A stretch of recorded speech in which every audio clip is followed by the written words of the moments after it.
দই বানানোর জন্য ক্যারামেল তৈরি করছে এখানে। আজকে আমার হাজবেন্ড দই বানাবে।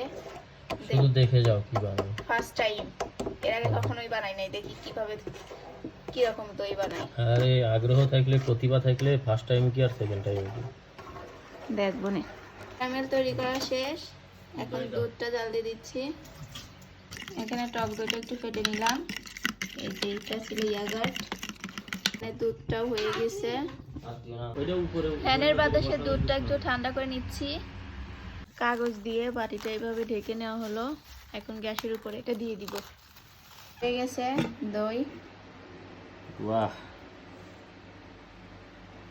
এখন এটা খোলা হবে, খোলার পর দেখবো যে আসলেই হয়েছে কিনা। দেখি দইটা খুলতেছে কেমন হয়েছে দেখি। ভিডিও করব না কেন, ভিডিও করব। Just first time. দই না হলো মাথা তো হইছে। মাথা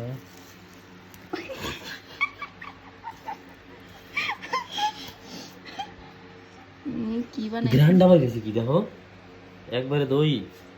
তোমার আরো অনেকক্ষণ রাখা লাগতো বুঝছো, শক্ত হচ্ছিল কিন্তু তোমার আরো অনেকক্ষণ রাখা লাগতো। এইটা 3 সপ্তাহ ভাবতে হবে না,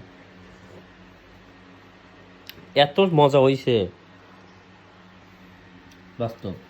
হ্যাঁ দই বানিয়েছে সেরকম, দইটা আরেকটু আর একটু হওয়া লাগতো কিন্তু। নিচে কিন্তু হচ্ছে না, নিচে দেখো, নিচে শক্ত। না